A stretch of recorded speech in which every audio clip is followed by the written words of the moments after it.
ਅਗਲੀ ਗੱਲ ਕਰੀਏ ਕਾਸਕੋ। ਸਾਰੇ ਜਾਣੇ ਇਸ ਦੇ ਨਾਲ ਵਾਕਫ ਨੇ, ਬਹੁਤ ਸਾਰੇ ਇਹਦੇ ਮੈਂਬਰ ਨੇ, ਅਕਸਰ ਸਾਰੇ ਜਾਣੇ ਉੱਥੇ ਸ਼ਾਪਿੰਗ ਕਰਦੇ ਆ। ਕਾਸਕੋ ਨੇ ਟਰੰਪ ਐਡਮਿਨਿਸਟ੍ਰੇਸ਼ਨ ਨੂੰ ਸੂਹ ਕਰ ਦਿੱਤਾ ਆ, ਕਹਿੰਦੇ ਵੀ ਸਾਨੂੰ ਟੈਰਿਫਸ ਦਾ ਰੀਫੰਡ ਕਰੋ।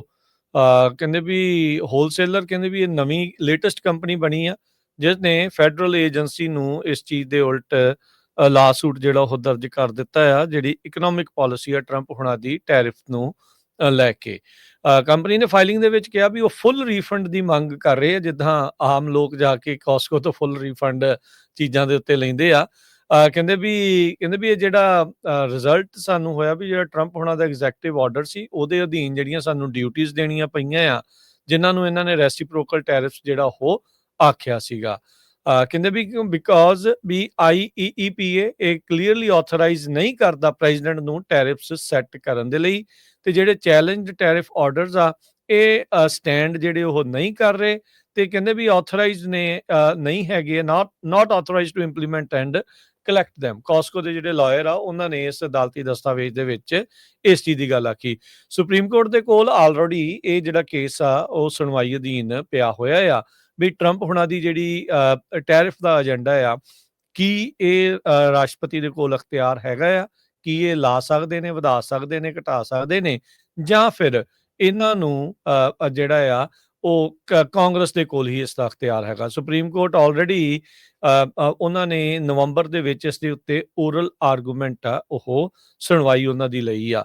ਕੰਜ਼ਰਵੇਟਿਵ ਦੇ ਜਿਹੜੇ ਲਿਬਰਲ ਜਸਟਿਸ ਆ ਉਹ ਹੁਣ ਸੋਲਿਸਿਟਰ ਜਨਰਲ ਜਿਹੜੇ ਡੀ ਜੌਨ ਸਵਾਰ ਆ, ਉਹਨਾਂ ਨੂੰ ਥੋੜੇ ਤਿੱਖੇ ਸਵਾਲ, ਔਖੇ ਸਵਾਲ ਜਿਹੜੇ ਉਹ ਪੁੱਛ ਰਹੇ ਹੈਗੇ ਆ। ਕੁਛ ਤਾਂ ਕੰਜ਼ਰਵੇਟਿਵ ਮੰਨਦੇ ਨੇ ਵੀ ਜਿਹੜੇ ਆਰਗੂਮੈਂਟ ਦਿੱਤੇ ਜਾ ਰਹੇ ਵੀ ਉਹ ਠੀਕ ਹੈਗੇ ਨੇ।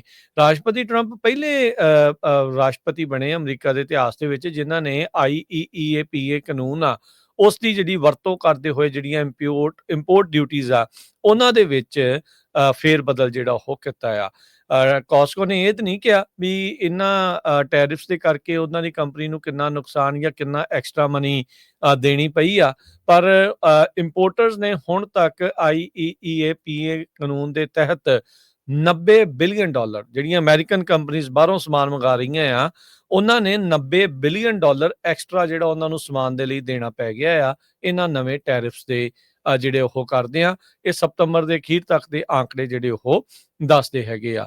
ਕਾਸਕੋ ਦੀ ਜਿਹੜੀ ਅਰਨਿੰਗ ਕਾਲ ਰੀਸੈਂਟਲੀ ਹੋਈ ਸੀ, ਉਹਦੇ ਵਿੱਚ ਜਿਹੜੇ ਚੀਫ ਫਾਈਨੈਂਸ਼ੀਅਲ ਆਫਿਸਰ ਆ ਉਹਨਾਂ ਨੇ ਇਨਵੈਸਟਰਸ ਨੂੰ ਜਿਹੜਾ ਉਹ ਦੱਸਿਆ ਵੀ 1/3 ਜਿਹੜਾ ਕਾਸਕੋ ਦੀ ਸੇਲਸ ਆ ਉਹ US ਦੇ ਵਿੱਚ ਆ, ਉਹ ਇੰਪੋਰਟਡ ਪ੍ਰੋਡਕਟ ਦੀ ਹੁੰਦੀ ਆ। ਸੋ 30% ਤੋਂ ਵੱਧ ਜਿਹੜਾ ਉਹ ਦੱਸ ਰਹੇ ਆ, ਤੇ ਉਹਨਾਂ ਨੇ ਕਿਹਾ ਵੀ ਚਾਈਨਾ ਤੋਂ ਜਿਹੜਾ ਆ ਰਿਹਾ ਮਾਲ ਆ ਉਹਦੇ ਵਿੱਚ 8% ਜਿਹੜੀ US ਦੀਆਂ ਸੇਲਸ ਹੁੰਦੀਆਂ ਉਹਦੇ ਵਿੱਚ 8% ਸਮਾਨ ਚਾਈਨਾ ਤੋਂ ਆਉਂਦਾ ਆ।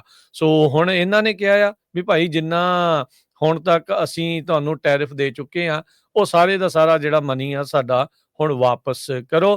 ਅਕਤੂਬਰ ਦੇ ਐਂਡ ਤੱਕ ਸਰਕਾਰ ਕਹਿ ਰਹੀ ਆ ਵੀ $205 ਬਿਲੀਅਨ ਟੈਰਿਫ ਦੇ ਵਿੱਚ ਇਹਨਾਂ ਨੇ ਇਕੱਠਾ ਜਿਹੜਾ ਉਹ ਕੀਤਾ ਆ, ਤੇ ਇਵੈਂਚੁਅਲੀ ਉਹ ਜਿੰਨਾ ਵੀ ਐਕਸਟਰਾ ਮਨੀ ਜਿਹੜੀ ਉਹ ਕੰਪਨੀਜ਼ ਨੂੰ ਦੇਣੀ ਪਈ ਆ, ਕਿਤੇ ਨਾ ਕਿਤੇ ਉਹ ਸਾਰਾ ਭਾਰ ਕੰਜ਼ਿਊਮਰ ਦੇ ਮੋਢਿਆਂ ਦੇ ਉੱਤੇ ਹੀ ਆ ਕੇ ਪਿਆ ਆ, ਕਿਉਂਕਿ ਚੀਜ਼ਾਂ ਇਹਨਾਂ ਟੈਰਿਫਸ ਦੇ ਕਰਕੇ ਮਹਿੰਗੀਆਂ ਵੀ ਉਨੀਆਂ ਹੀ ਜ਼ਿਆਦਾ ਹੋ ਚੁੱਕੀਆਂ।